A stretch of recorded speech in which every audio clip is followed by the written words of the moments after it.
Tonight, on the world's most amazing videos, a firefighter marches through the gates of hell to save a trapped little girl. Plus, a backup singer is crushed when her band brings down the house.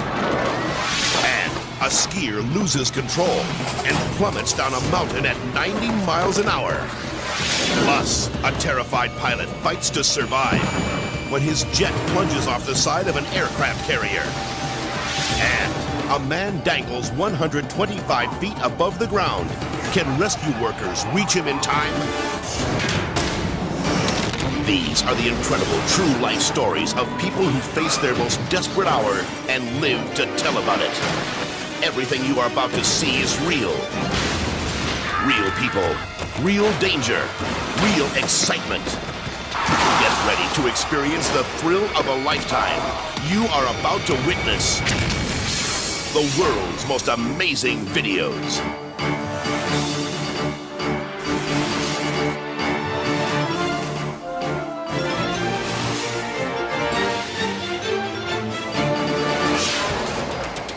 The Mediterranean Sea. The aircraft carrier USS America is on maneuvers off the coast of Lebanon. Fighter pilots perform difficult takeoffs and landings on the ship's 1,000-yard runway.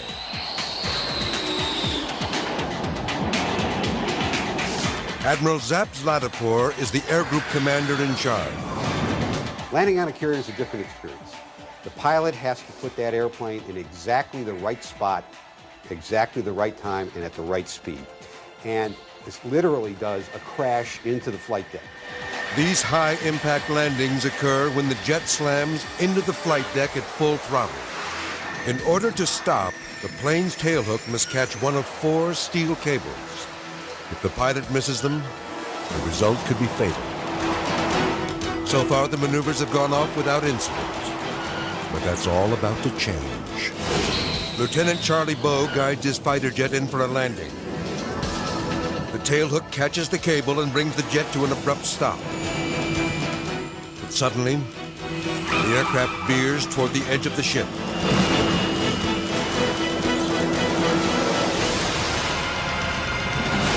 Watch again. The jet releases the hook, but a malfunction causes the plane to accelerate. The pilot tries to stop the aircraft, but it's too late. Somehow, Lieutenant Bowe manages to eject from the plane before it crashes into the water. The first thing came to mind was, get on the brakes, and if I can't stop this, in these 2 seconds, that's all I'm gonna give it, and I'm out of here. I'm gonna eject. And that's exactly what happened. The ejection rockets Bowe away from the plane, but he's far from safe. Everything blacked out, and the next thing I remember is I'm just tumbling through the air. And I remember thinking to myself, okay, parachute, anytime now, you can open up. The chute opens. But as he lands, the lieutenant's body slams into the edge of the flight deck with bone-crushing force. When I hit the deck, that's when it took its toll on me, because I hit from about mid-thigh to up under my armpit. I broke my hip, broke 5 ribs, and that put my lights out for maybe just a little bit. Crewmen race to free Bowe from the tangled parachute. But a gust of wind fills the chute and pulls him back over the edge.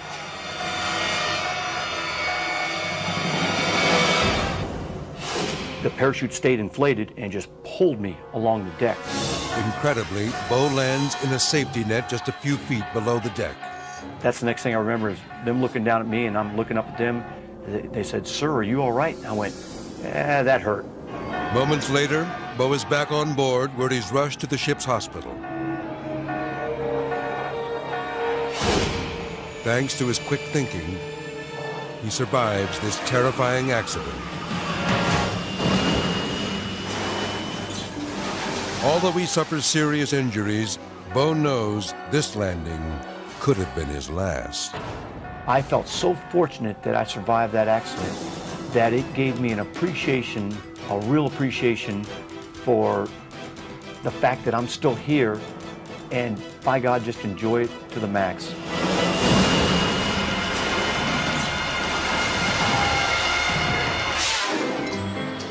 Southern California. The fire department is responding to a bizarre emergency. A young woman named Brandy Miller is stuck in the chimney of her parents' home. Brandy lost her keys, but her ill-advised attempt to break in through the narrow opening has gotten her into deep trouble. I took off my shoes and I started to slide down the chimney. And it was relatively easy. I was able to get all the way down to the bottom and finally was stopped by the flue where it hit about my hip bone. And I realized at that point in time, maybe not. Firefighters use a rope to carefully hoist the young woman out of the chimney. But as she emerges, it becomes obvious that Brandy has lost a lot more than her keys. From the waist up, Brandy is covered only with a thin layer of soot. It's a very tight, small space. Not a lot of air, and not a lot of room to move. And so I removed some of my clothing. To make matters worse, her embarrassing moment has drawn quite a crowd. Brandy's neighbors and a TV crew are there to witness the unveiling. When my head came out of the chimney, I looked around and I saw a parade. I saw a bunch of lights, a bunch of people, and cameras. Sparing the young woman further humiliation, firefighters tell the cameramen that the show is over.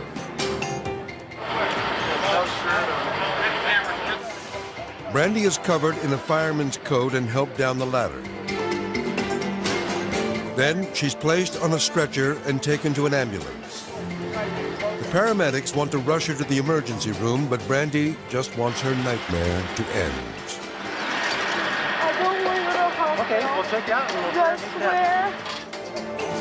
swear. Brandy can now laugh at her embarrassing experience, but for those who may find themselves locked out of their homes, she offers this advice. Unless you think you're Santa Claus, don't climb down the chimney.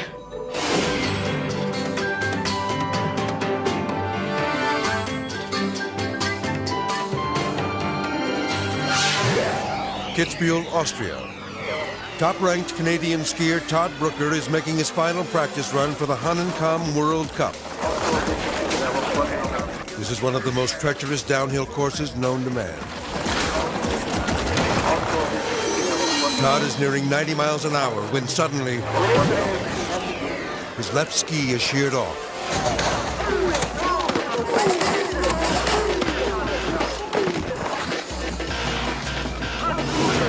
Let's watch again. As Todd rockets down the mountain, his ski breaks away.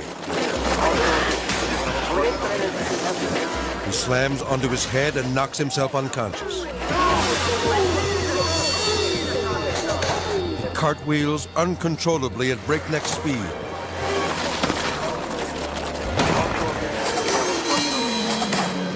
Finally, Todd skids to a stop. His wife, Lisa, watches in horror from the finish line. I just knew that it was over. Everything was finished. And I thought for sure. I thought either he died or would be paralyzed. But miraculously, Todd is alive. I hit my head hard enough, and I wasn't in a coma, but I was basically sleeping for 3 months after I came home. But what caused the accident that nearly claimed Todd's life? One of my skis just happened to click off, and I realized that it happened before I knew it. I had stuck my boot without the ski into the ground, which started this tumbling forward effect, and probably on one of the first crash or the second time around, I struck my head on the ground hard enough to knock myself out. Although he blacked out, Todd did not suffer any broken bones. I've seen a lot of much more minor falls where people have not walked away, or at least been able to recuperate as fully as I have. So yeah, I thank my lucky stars that I don't have anything that's permanent.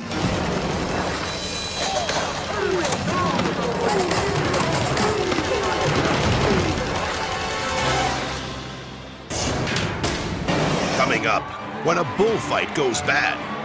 a matador gets the ride of his life.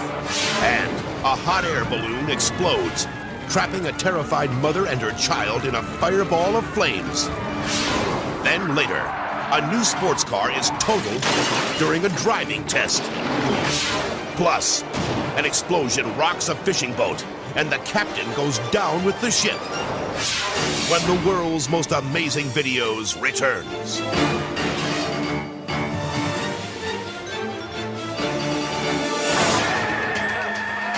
Saint-Rémy, France. Each year, French bullfighters known as raiders test their skill against ferocious 800-pound bulls.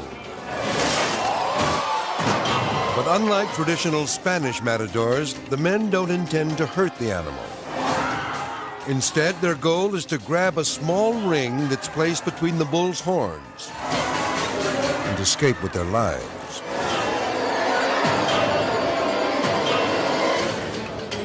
Each round lasts 20 minutes, but it only takes a split second for a raider to be speared. The men display high-flying and death-defying bravado in their attempts to avoid being gored. They even leap into the crowd to get away. One raider tries to outrun a bull, but suddenly he's caught in a furious cyclone of terror as he's gouged and trampled by the beast. The man escapes beneath a wooden fence, which offers little protection against the angry animal. What these bulls can't smash through, they'll jump over. And when a bull leaps the wall, the front row suddenly becomes the most dangerous seat in the house.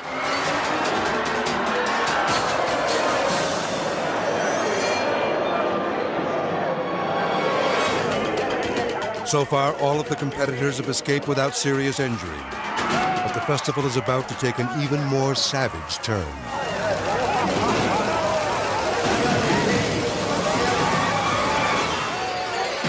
This frantic raider attempts to escape.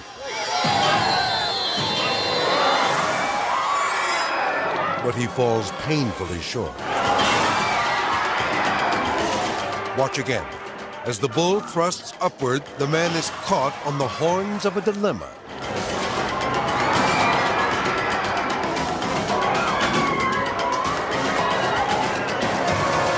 Although the mangled matador survives, he carries with him the painful memory of this brutal attack and a deeper respect for the awesome power of these fearsome beasts.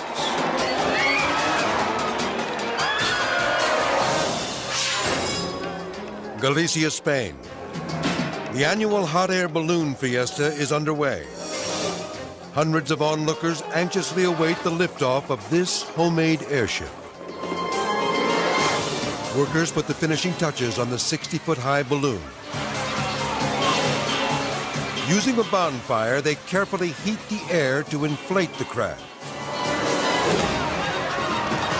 Then suddenly, the balloon erupts into flames. The dangerous fireball hovers perilously above a terrified mother and her child. Then, blazing pieces of the balloon fall from the sky, surrounding the woman and her baby in a hailstorm.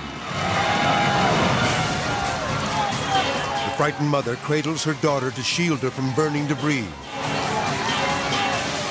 Then, just as the flames threaten to engulf them, the woman makes a break for it. She tosses her baby into the arms of a firefighter and runs. Amazingly, both mother and child escape without injury.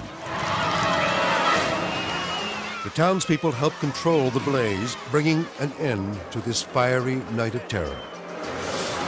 But they will never forget the moment their celebration nearly turned to disaster.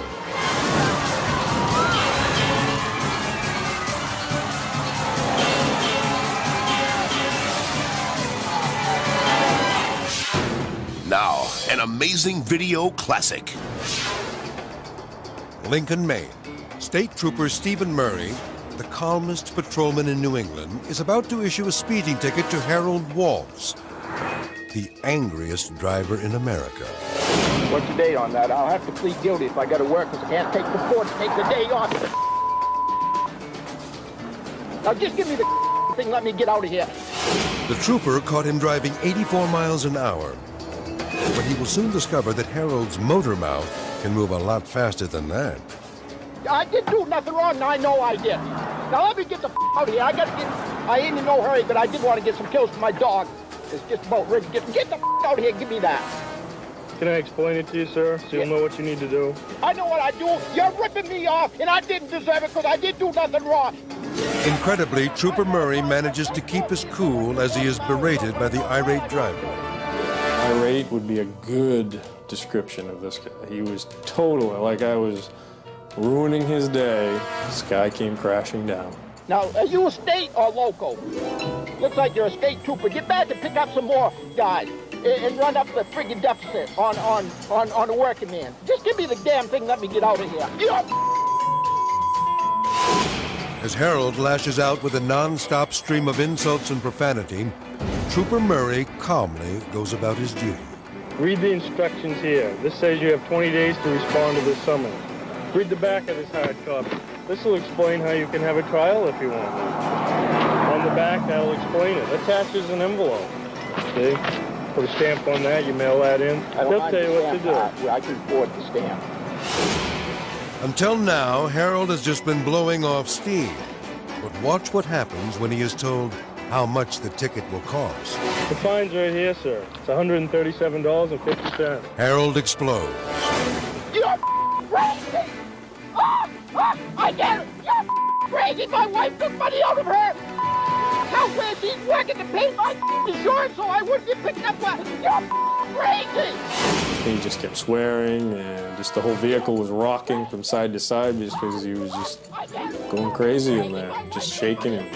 So the sweat was running right off him. He was just so upset. Harold's temper tantrum is about to cost him even more money.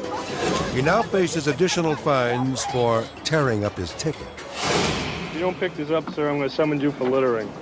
I'll pick the Are you crazy? I wasn't even speeding, you $100 and some dollars! There's some more right there. I've never heard of a song like that in my life, Thankfully, Harold has enough sense to clean up his act, bringing an end to the most bizarre traffic stop of Trooper Murray's career. Let me get the out of here, miserable. Bye. But today, there's a kinder, gentler Harold Waltz. He is learning to control his temper by enjoying yard work and listening to the tranquil sound of water trickling into his reflecting pool. He's even named his home Harmony Place. Harold says he is a changed man. Put it this way, I've been picked up 6 or 7 times since then. 84 miles an hour on the Mass Turnpike. I was polite and courteous. Goodbye. Not even a written warning. Fortunately, Harold's road-raging days are long behind him, now that he's learned to live in harmony. I'm the best of the world's worst drivers. So, at least I'm best at something, I guess. Let me get the out of here, miserable.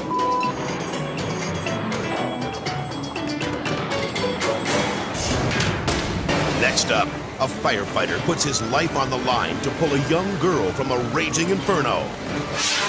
Plus, there's trouble on the track when a car maker rolls out its latest model. Then later, a propane tanker explodes, filling the sky with a cyclone of toxic flames. When the world's most amazing videos continues.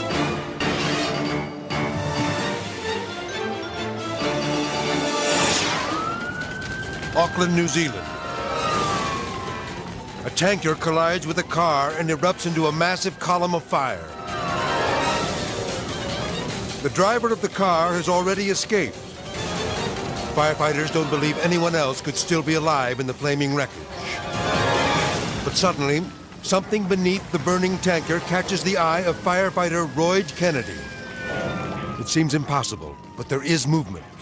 I saw a small human hand waving from under the wheels. There was no other body part or person visible, just a very small hand waving in the smoke. 12-year-old Shirley Young is caught in the wreckage. But to reach her, Royd must march into the raging inferno. The brave firefighter doesn't hesitate. He rushes through a 1,000-degree wall of flames to get to Shirley. But when Royd finds her, his heart sinks. Shirley's legs are pinned under the blazing truck, and there's no way to free her. She was screaming, she was crying, she was yelling. She was in a dreadful, dreadful situation. Now Royd realizes that he is trapped along with the little girl. I knew that we were both going to die because there was no way out. Fire crews are determined not to give up. They blast the flames with water and foam in an attempt to create an escape route. But Royd doesn't think they can make it. Knowing that we were going to die, I took my helmet off and strapped it to her head and arranged the visor, pulled that down so that when they found her, at least she'd still have a face that people could look at. Royd tries to take the little girl's mind off the pain by telling her stories about his horse and inviting her to go riding. She was in a pretty serious way and she needed something to raise her spirits. Firefighters continue to wage their battle against the hellish onslaught.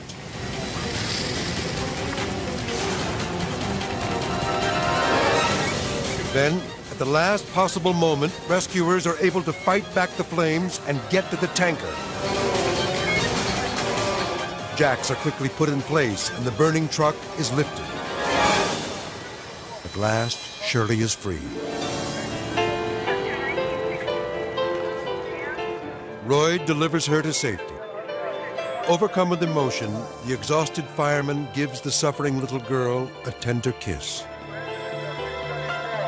We had bonded in such a way through such a horrendous experience that it was a loving father-daughter kiss, and she just needed that little peck to complete the rescue operation and to let her know that someone was looking after her. Fellow firefighters try to console the emotionally drained hero. Shirley spends several days in the hospital. Her injuries are so serious that she loses part of her right leg. But thanks to Royd, she has the inspiration to make a full recovery. He sat beside me and was telling me about his daughters having horses, and that when I get out from the hospital I can go and ride the horse. It was really good what he'd done for me, because it put his life in a bad position too.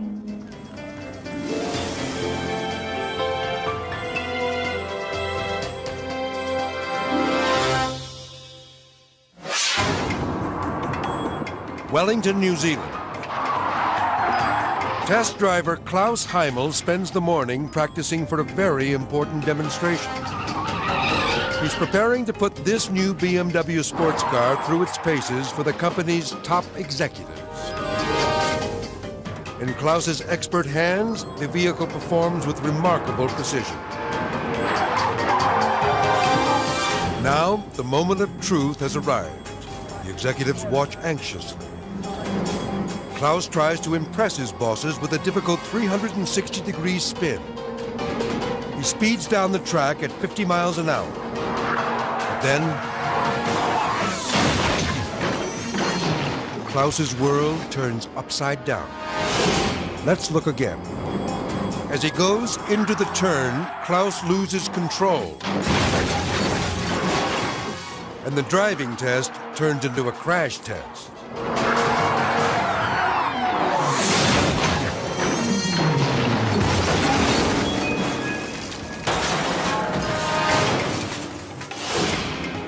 Klaus is able to walk away from his dizzying mishap, but the company's new car is totaled. The next time these executives want to roll out a new vehicle, it's unlikely that Klaus will get the call.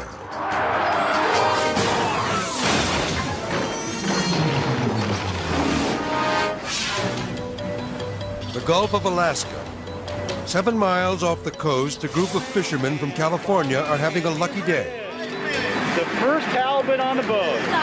Hey, Bob, how do you feel? Feeling good. 8 men and women are on an excursion aboard the 37-foot charter boat Irene. Become one with the fish. But suddenly, the boisterous group is silenced by a shocking order from the first mate. Everybody get one of those on, please. We're sinking. An explosion in the engine has ruptured the hull and knocked out radio communication. Passengers and crew are now forced to squeeze into a small, inflatable lifeboat. This is really unbelievable. Hello, Orange Flare. Right here. I got 2 of them right here. Oh, okay. All right. Lorna and Carson Chisholm are among the stranded. I thought to myself, what a horrible thing to happen, to lose your life for a vacation. But you look out there and there's nothing. It's just flat and there's nothing anybody can do. The fishing boat is going down fast. Look out, you guys. It's coming this way. Irene is sinking. Their lives now depend on a single overcrowded lifeboat. All the water's coming up. But there's big trouble. We're taking out water. Captain John Farrell bravely volunteers to leave the rubber raft. He swims back to the Irene to take his chances on the bow. But the ocean temperature is a frigid 46 degrees, and the sun is setting fast. We didn't have any connection to any entity. Nobody knew where we were. The only boat on the horizon hadn't seen us, and I was just getting afraid that we were running out of time. The frightened group searches their surroundings, wondering how they'll ever survive. All hope seems to be lost. Then, off in the distance, they hear the sound of an aircraft. Take it easy, guys. Okay. Take it easy. Let's not get Please, excited. we're rocking the boat. Please don't rock this. Everybody on the raft started waving their arms and jumping, and moving. I remember yelling at them, we're not out of this yet. We got to settle down. If this thing capsizes now, we're still in trouble. Just then, a Coast Guard search plane appears out of the south. You found us. We'll get a cutter out here in no time.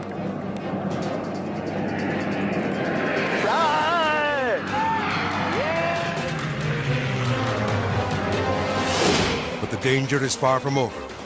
The life raft is going down, and a rescue boat won't reach them in time. Instead, a Coast Guard helicopter arrives and drops a rescue swimmer into the water. Swimmers away. Swimmers in the water. The rescuers must attempt an extremely dangerous aerial evacuation. One by one, the survivors are strapped into a basket and pulled 90 feet up to the chopper. The first one makes it, but there are 7 others still in the water. And suddenly, their worst fears are realized. The raft's getting swamped. The unstable lifeboat overturns, plunging the remaining survivors into the freezing sea. The helicopter and the raft had gotten closer together, and the raft swamped and threw me out. Now the Coast Guard swimmer has an even more difficult challenge. All right, you're next. But he overcomes the odds, and everyone is brought safely aboard. Everyone except for the courageous Captain Farrell. He's still hanging on for dear life to the sinking hull of the Irene. He's exhausted and losing his strength. Hypothermia is setting in. But just when it looks like the captain is going down with the ship, the rescue crew reaches him. When daylight comes, Carson discovers just how close they came to dying. I spoke to Coast Guard investigator the next morning, and I asked him how long would we have lasted in that water, and he said about 15 minutes. Captain Farrell never thought that he would make it out alive. I got off the life raft. I'd already resigned myself to the fact that I'm not going to make it. I'm going into water that's too cold to survive. But thanks to the heroic actions of the Coast Guard, this fishing trip didn't become a voyage to the bottom of the sea. As I sat in my hypothermia treatment blankets and they were shoving hot water bottles around me and stuff, I realized just how lucky we were. We were all very, very fortunate.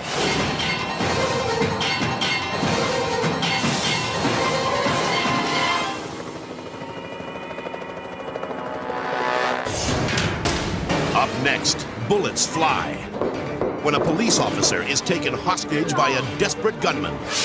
Plus, a rock concert comes to a crashing halt when the wall comes tumbling down. Then later, rescuers race to save a terrified man, dangling 125 feet above the ground, when the world's most amazing videos returns.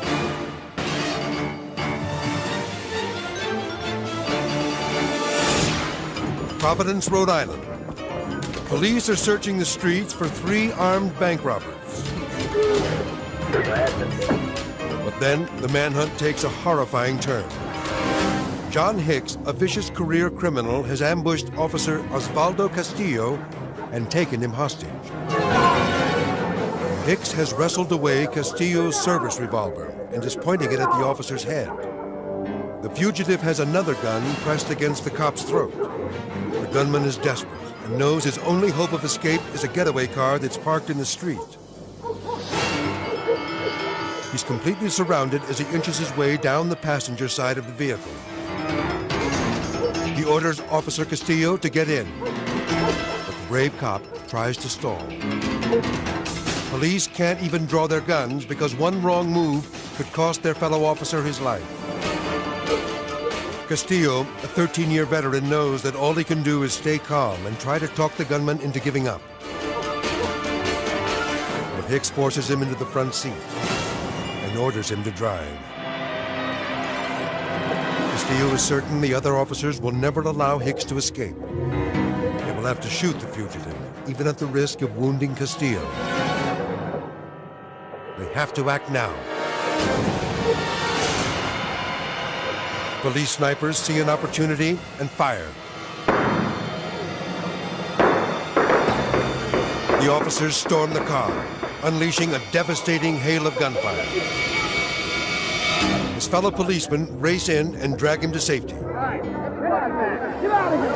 Officer Castillo has been shot in the hand. The heroic officer manages to get to his feet. He's in agony, but thankfully, he's alive.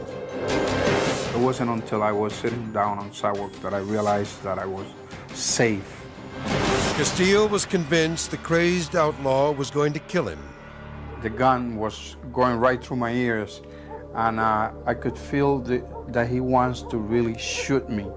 And I keep repeating to him, you are gonna die, and I'm gonna die.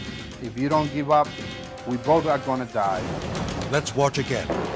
As the fugitive opens fire through the back window, 2 cops hit the ground to avoid being shot. Inside the vehicle, Officer Castillo wrestles with the gunman. And at that time, I grabbed his gun, and I did not allow him to turn around with his gun. I was holding his gun, and that's when I was shot. Finally, the siege is over.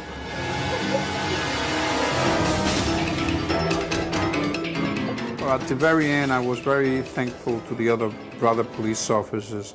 They had no choice but to try to shoot this guy.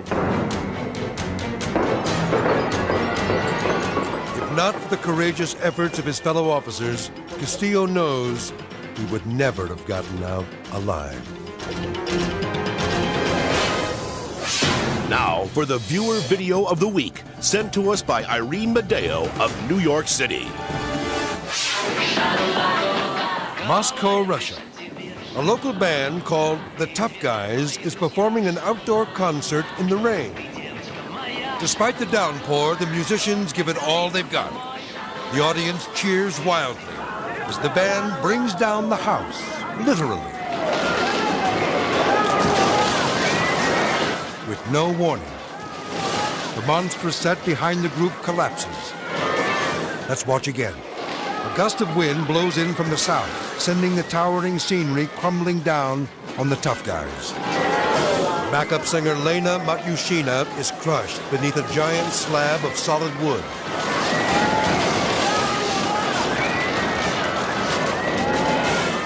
Bass player Viktor Korolev sees that Lena is trapped under the heavy wall. Viktor puts down his guitar and pulls her from the rubble.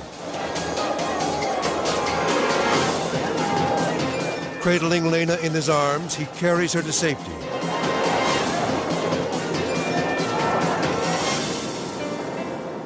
Incredibly, within minutes, Lena is back on stage and the show goes on.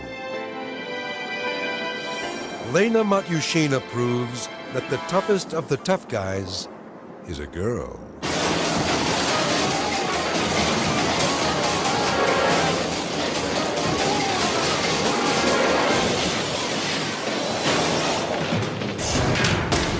Coming up, a helpless man hangs on for dear life as rescuers race to save him. Plus, night turns to day when a tanker explodes in a blinding flash of fire. When the world's most amazing videos continues.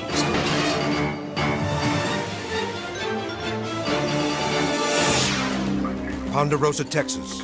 Company 3, respond to rescue. Man trapped on the water tower. The scaffolding has collapsed, leaving painter Walter Cootie hanging on for dear life, 125 feet above the ground.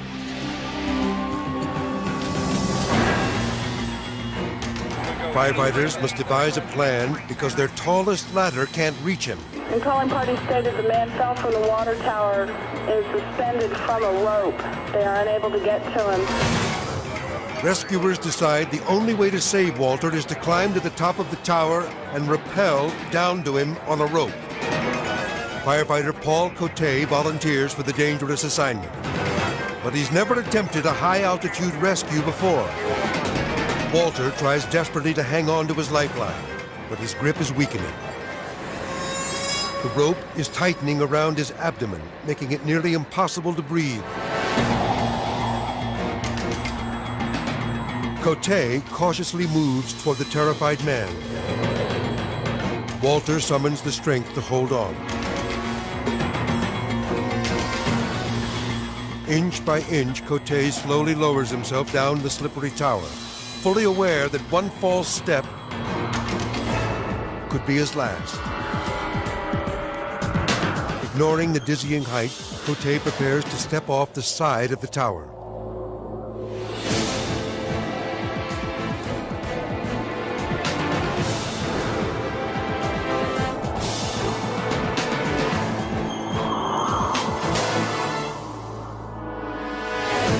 Now he must rely entirely on his safety rope as he swings toward the stranded man. Finally, he reaches Walter. But then he loses his grip.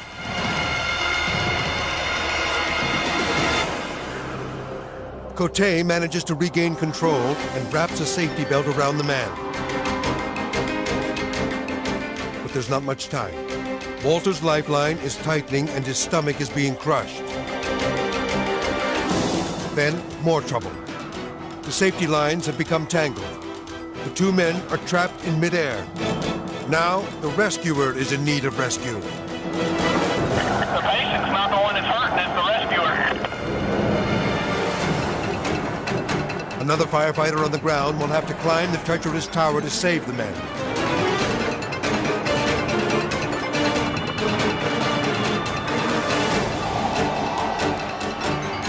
Skillfully rappels down to the trapped pair.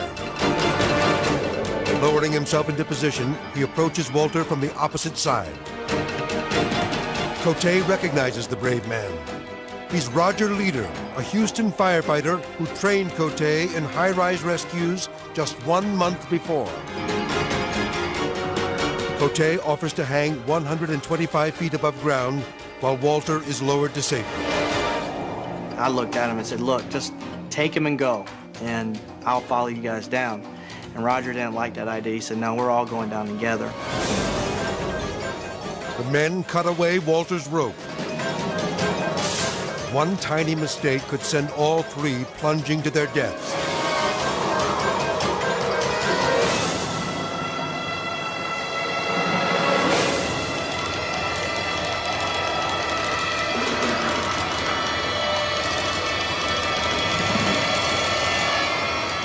They reach the ground safely.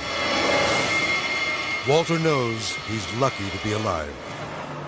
I considered myself indestructible and fearless until this happened. It never bothered me. I don't work up high anymore. Rescuers Cote and Leader are reunited, thankful they could rely on each other when their lives were on the line.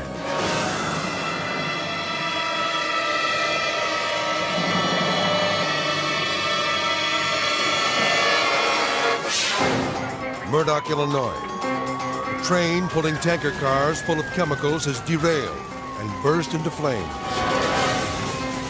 Firefighters keep their distance because no one knows exactly what type of hazardous materials are on board. John Chambers is one of the rescuers on the scene. There was a lot of panic going on, not knowing what the train cars really held as far as chemicals. Well, it started this big roar of flame. Reporter Ramey Becker broadcasts live, dangerously close to the blaze. The fire is making a sound like a jet liner taking off. The thing that I remember most vividly was the sound. And as the thing began to build, that roar would get louder and louder. What Ramey doesn't know is that the high-pitched noise indicates that pressure is building inside the tanks, just as the blaring sound reaches its loudest.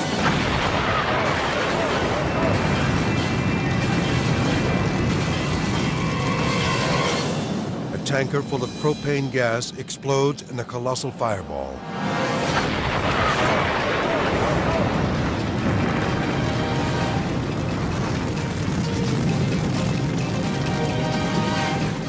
Chambers is shocked by the size of the blast. I tell you what, that was basically scared the hell out of him. A wall of searing heat overtakes Ramey and her camera crew. The enormity of that explosion and the flames, not just smoke, but flames shooting hundreds of feet in the air, was something that was etched on my mind for months afterwards. Let's watch again. The 6-ton railroad car rockets into the air like a missile. The tanker crashes to the ground nearly a mile away. We need to go, Andy. Let's get in the car and go. The giant mushroom cloud shoots thousands of feet into the air, filling the sky with fire. And it was hard to get words out to describe what I had just seen. It was like a nuclear bomb had gone off. The uncontrollable flames rage on into the night. And when the inferno engulfs another tanker, 50,000 gallons of high-octane fuel erupt into a blinding firestorm. Sheriff Charles Connor witnesses the horrifying blast. They've actually made the area as bright as daylight. And it was well after dark.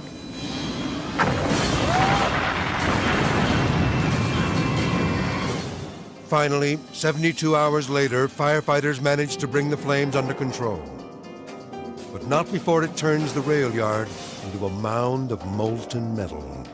It looked very much like a war zone, like a series of large bombs had been dropped. Despite the enormity of the explosions, everyone got out alive. There were no fatalities, so we were extremely fortunate, and I think God was on our side that day.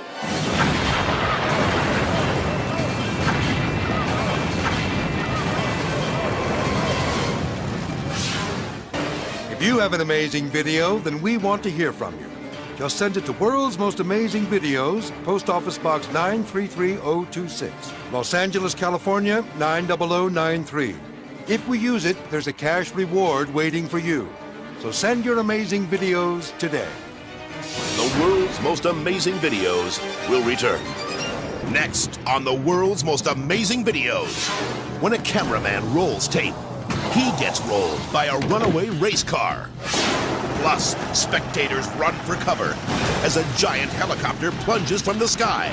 And a hang glider is jolted by 75,000 volts of raw power. Plus, a stuntman takes a wrong turn and ends up in the tunnel from hell. Next time on The World's Most Amazing Videos.